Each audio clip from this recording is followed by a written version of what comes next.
Chapter 9. Worm. Now the serpent was sly. Brutish and powerful he was too, thick in the bowels of the earth. But brute power thrown openly at the keepers had had the effect of making meekness strong. And love had sacrificed, and Worm had caught himself in the silken webbing. Brute power had, finally, earned him an absolute blindness, since he lost his eye to a single flailing dog. The light went out. The subterranean darkness became complete. Force had failed him. Nevertheless, the serpent was more subtle than any beast above him. He took what he could from the loss. He studied his mistake, and he contrived. He kept that dog. Near, near to him was Mundokani. He studied that dog, and learned, and he contrived, because he hated God with an everlasting hatred. And he meant to darken the sons of his universe. He meant to destroy the work of his holy hands. Chaos, cold, and the illimitable dark. He meant to sink the mighty God into the same deep gloom which now was his own world. Therefore he brooded. He brooded and contrived. His little filth at the funeral? What was that? A hazard, a chance, a sort of trolling in the sphere of the keepers, patiently, to see what might come of it, or who might rise and hook himself. Worm could have set 1,000 such snares. Hatred trained him in an endless perseverance. As it happened, the rooster reacted marvelously. He sprang the trap. Instantly Worm read vulnerability and the rightness of the times. Instantly, Great Worm committed himself unto a stratagem both perilous and heinous, and he began. Contriving and alternatives were at an end. The monster began a thing from which he could never retreat. So rash, so cunning was the thing, so total his commitment and his courage, that, except he meant destruction, the generations might have worshipped him. Some worm, sub terra. Ah, nearly a god. Now he began his own self-sacrifice. On the same day when Chanticleer stood with Worm's corruption under his wing, a bird flew over northern territories, a plain brown bird whose life had always been a lonely one. She was strong, but she was not lovely, and though she could fly remarkable distances, she always flew alone. There never seemed to be a destination for her flight.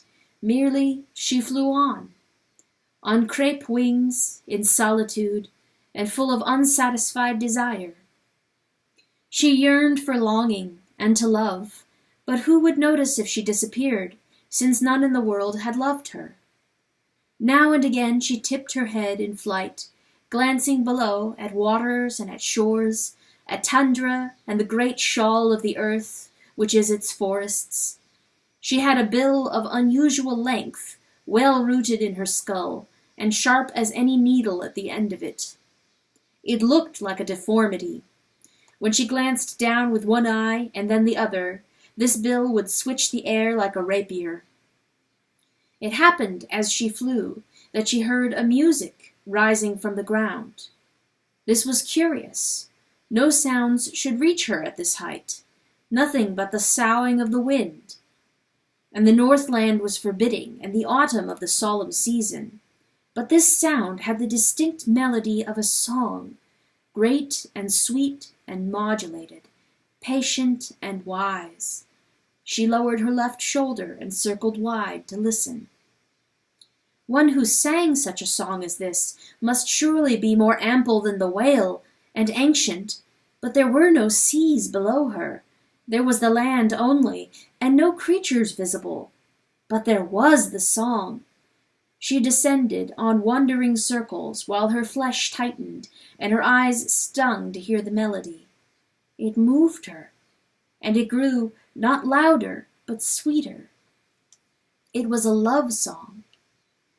Wordless, it was urging some woman nearer and nearer, calling her to its home, where it had little and nothing to give her but honesty and music and attention. And what did it ask in return? A kiss. So careful, this song, so enchanting. The bird drew her circles tighter and descended, because she envied the woman who received this kind of care. But suddenly the song had language, and brown it colored its beloved, and plain, and by a score of rhymes it described the bird herself, and she was shocked and bewildered to be the one. How could she be the one whom the singer was wooing? The song repeated its promise of honesty, for it said, "There is not love where there is not honesty," and it did not pretend that she was beautiful, and that was an overwhelming kindness to her. The bird limped on the air.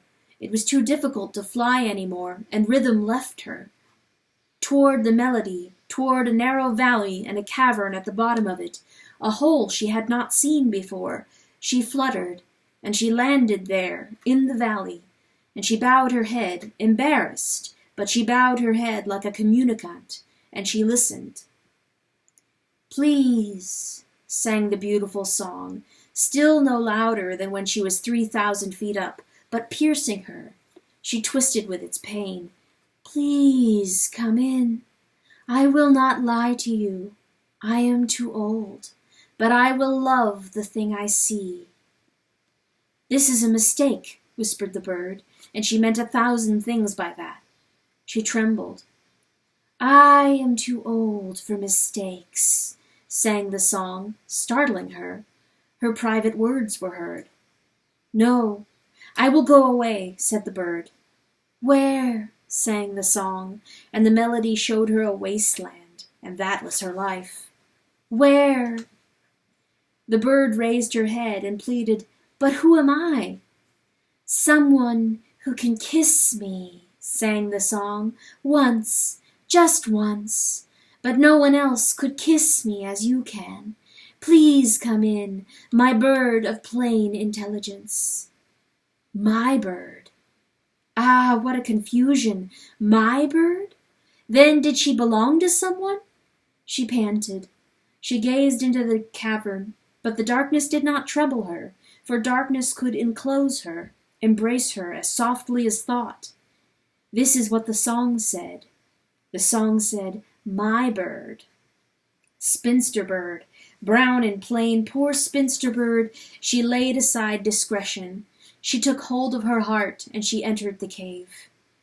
Down and down in darkness she went, like walking the nave of an endless cathedral, and she felt as though she were the first figure of some grand ritual, for the music brought her step by step in honor. She felt beautiful. "Fine, fine that you should come," sang the song. A midnight marriage. Who would have believed it? The brown bird felt tears on her eyelids, and yet she thought that she might laugh. She was happy, for this is what the song said. The song said, "Mine," and now she was going to meet its singer. "Ah, so near to me," the low tones of the song. They seemed suddenly to be in the same room together, the two of them. "Stop a while. Be still a while and listen." She did. She was. And then there came a passage of such aching memory and pleasure that the poor bird lay her head upon the stone and sobbed completely. The song revealed to her his history, for which she pitied the singer, an age of long-endured injustices, bitter, undeserved attacks, all borne courageously, for which she gave the singer sympathy and her heart. How well she knew exile and its loneliness. Ah, here was kinship. The song trembled at its theme. So did she. It was a world harsh on such as they, but then, devoutly, the song proclaimed the virtue that suffering works in the sufferer, and it ended with a magnificent hymn of triumph. Silence. They shared the silence together. Surely there was a bond here, to be one in memory, in darkness, and in silence. Then, "Kiss me," said the singer. "Where?" said the bird. "I can't see you." But she was willing. "Here." The sound was focused now, directly in front of her. She felt flesh with her cheek, moist and soft, a living, pulsing flesh. This was real. "There," said the singer as soon as she touched him. It was a new sound, sharp, demanding. "Now!" She put the tip of her beak to the flesh. "What was that?" said the singer. "A kiss," said the bird. "That was no kiss!" There was a driving rhythm in the music now, and urgency. "Press it! Make me know it!" The bird put her beak to flesh again. She pressed, but weakly. "Well?" cried the singer. "I might hurt you," said the bird. "Hurt me? Hurt me?" drummed the music all around her. "I summoned you to hurt me!" All at once the bird was frightened of the dark. "What am I kissing?" she whispered.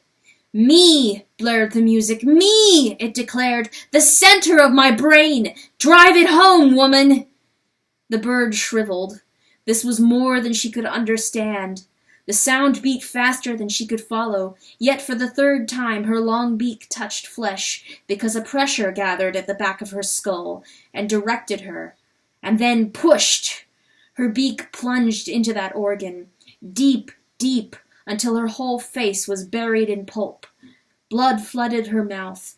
The blood burst all around her, and she fought to be free, for she was drowning. But her thrashing only lacerated more and more of the spongy tissue. A scream went up, a cry of absolute triumphant agony, and the bird froze. "Domine!" the cry. "Domine! Domine! Consummatum est!"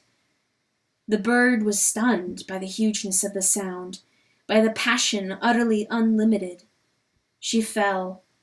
She fell to stone and lay very still, afraid to move. She could not understand. Blood cooled at the root of her feathers, was sticky on her eyelids when she blinked. She breathed. "What have I done?" "Murdered me." The voice was immediate and hoarse. Seduction and music had gone out of it. It said, "Open your mouth." Before she could move or think, her beak was seized. It was slurred apart, and a caustic liquid ran to the gag of her throat, where it burned. She jerked and tried to cry, but was held fast. When, finally, she coughed, a lump slid from her mouth, and that was her tongue, and nothing was left in her throat but raw pain, and she could not understand. "You'll never," hissed the voice, "tell a soul what you have done." The voice was old and broken, diminished to a mere rustling of leaves. "Yet you kissed me," it whispered. "For that I give you your life. Leave me. Get out of here. I am dying." But how could she move? She couldn't understand events, their speed, their sounds, their purpose, her part, the blood in her ears, the nearly incidental soreness in her throat, and this, that the greatness of the voice seemed suddenly to have shrunk to something less than her, or else she had swelled. All the laws were gone. She was bewildered. How could she move? How could she put one claw down, one wing out? By one word, then, the voice shot understanding to her, nerves if not her brain, and sent her poor wings beating. One word, and the singer revealed, as if in floodlight, the horror of the intercourse just accomplished, and she leaped from the sight, or else the word alone was terrifying. He named himself. Lowly, he whispered the last word he ever spoke in the flesh. He said, "Worm." Then she wasn't thinking at all. Mere instinct tried to fly through black winding corridors, up and up for sunlight. And her wings were shattered. The hollow bones were splintered. Flight, too, was taken from her forever. Chapter 10. The Dun Cow.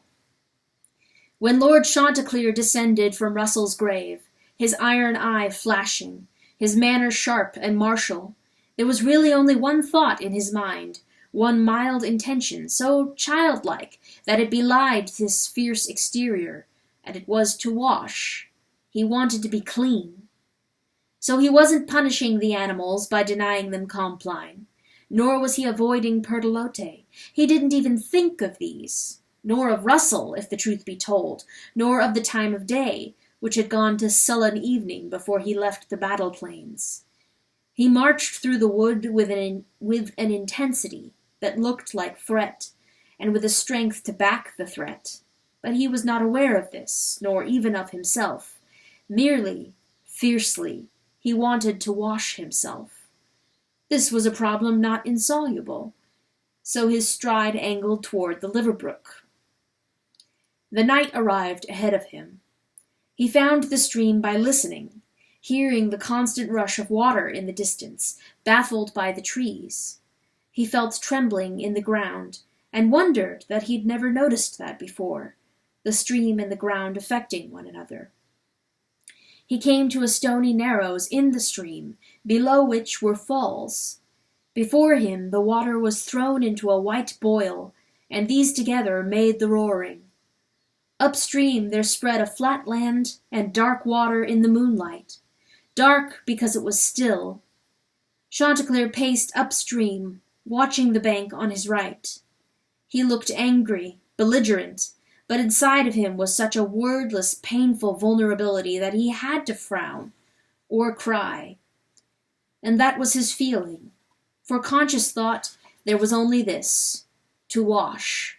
He was seeking a likely spot to wash. Presently, he found that spot. A thin spit of stone stuck into the stream. Sidestepping, the rooster slid along it to the end, and his right side hung over the stream, past the end, and this was on purpose, because all day long he had held within his right wing the ordure he'd scoured from Russell's crypt. He meant to drop it there. Now a drastic change came over Chanticleer. To think, suddenly, of that obscenity beneath his wing, to think of actually moving the wing, of opening it to empty it, despite the hours he'd held the offal against himself, was like letting go a wound long held. Consciousness occurs, and pain. It sent Chanticleer into a vile shivering, nearly a fit. The fixity in his face shattered. All his feelings came rising up, frightening, and he was tired, a fortnight's tired. Few resources, the shields all down, the rooster began to tremble so violently that his shoulders hitched and would hardly moved. "Oh!" he said. He couldn't loose the wing. It was cramped to his side. "Oh, no!" and he rammed it with his beak. A rush of helplessness seized him. Something had to happen. He had to do something, or he'd lose control altogether. He threw his head to heaven and clawed at the wing, standing one-footed. He raked it as though it were an enemy, breaking skin. Two things happened, one right after the other. The wing, by main force, was prized wide enough that the filth therein fell out, but Chanticleer didn't hear its little plop. Expressionless, his face still turned toward heaven, but his body convulsing for having to fight against itself. His body not his own, the rooster himself toppled backward into the stream. That was a splash he heard. But he was unable to command his movement or to swim. The water carried him downstream, and he watched heaven, and he seemed removed from it all. His muscles fibrillated until the frigid water soaked through feathers to the flesh, and then the shock contracted him. The rooster knotted and began to sink. Well, so what? He thought. He heard ahead the roaring of the narrows. He was floating toward white water, and he thought, why not? It seemed suddenly a remarkable way to be cleansed absolutely, to die. He was still watching the velvet heavens. Louder and louder that water, surprisingly loud. It began to deafen even the heart, and the bank went fast by him. And then all at once he was snatched crossways. He was snatched. He was no longer detached. And the current pitched him round, one rock, then over another like a rag, and he was thrashing now in the steady thunder all around him. But all the universe was a spouting flood, and he was rolling over and over, and he'd lost direction. His skull cracked against stone. This was no longer serene. No, this was a treacherous, painful game. And he was scared. He broke against another stone. The shock went down his spine. Spume gagged him. But he was past the rocks before he could grab one, and then he sailed for the falls. What should he shriek? Who could hear him? For an instant the stream allowed him to surface. The current was smooth and terribly swift. No sound here. Silent speed and impossible power. Look!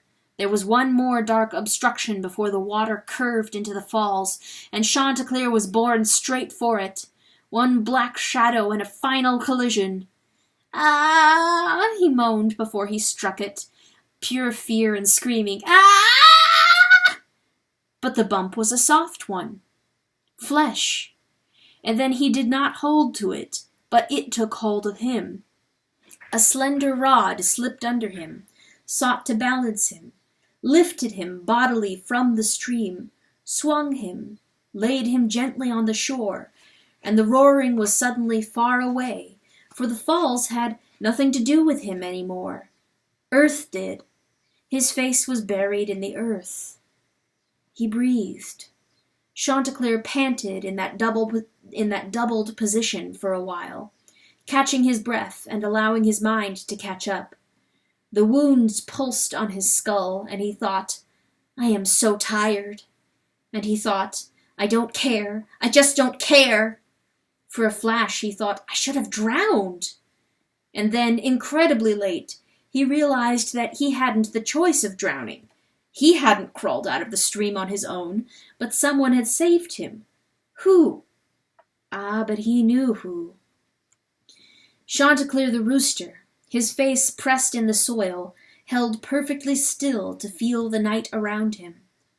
And in the night he found her. He was not alone.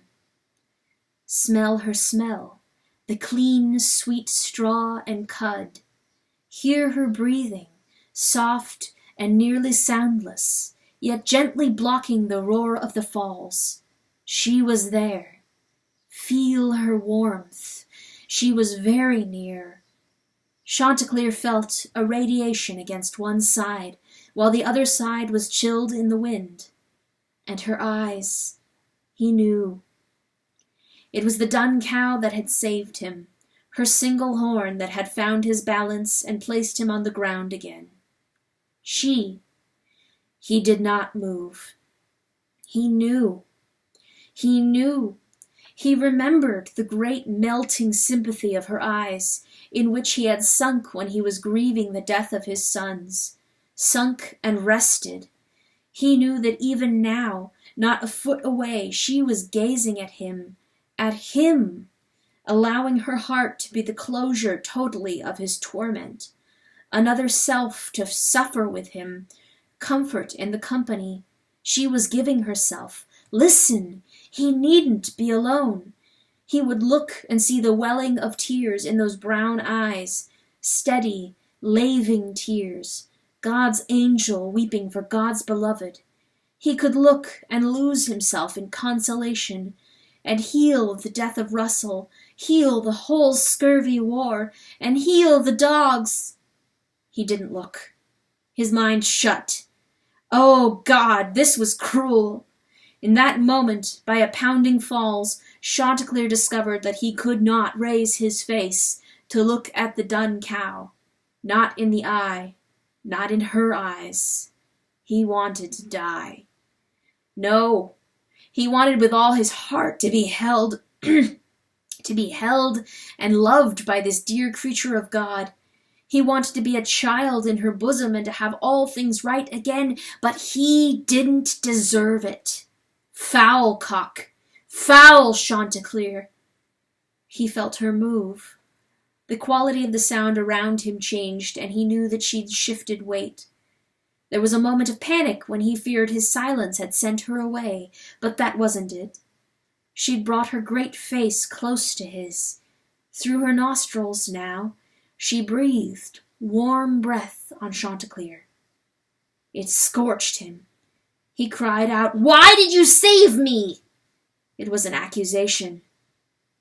She breathed on him again, and he felt it as an agony. "Don't!" he pleaded. She did worse. She put her muzzle forward, and she touched him.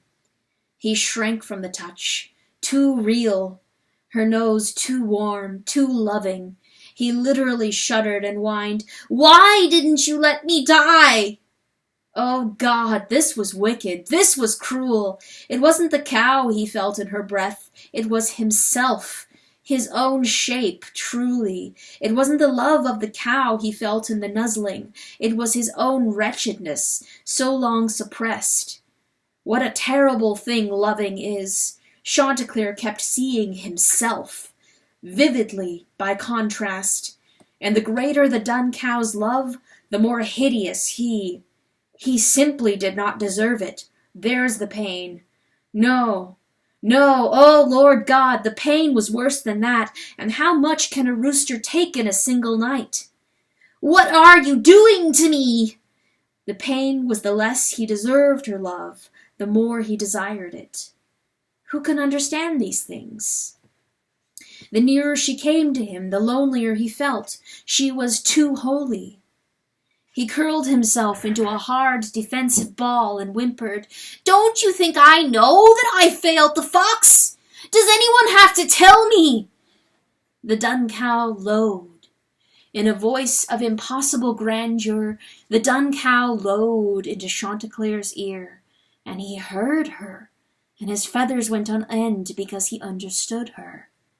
She said, "Look at me." He was horrified. He couldn't. He simply couldn't. "I can't," he whispered. Immediately, beside him, she said, "Look at me." He screamed, "What'll I see? I'll see me. I'll see more than my failure for Russell. I'll see the whole bloody war. I'll see the dog." He took air and bellowed straight into the ground. "I know what I am. Do I have to see what I am? I can't." But she lowed. "Look at me." He broke, but he didn't look at her. He said softly, "I know you. You want to forgive me." And then he said, "But don't you know that your forgiveness is my punishment? So then you are justified, but I am killed. Oh, please," he said, "tell me something I can do to deserve." She said, "Look at me." In despair, he repeated, "I can't." But she was not dissuaded, not by his passion, not by his reasoning. Again, for the 5th time, with the same depth and with the same yearning, the dun cow breathed on him and pleaded, "Look at me." Then this is what the rooster did. He said, "Go away." And this is what the dun cow did. She arose to 4 legs, standing.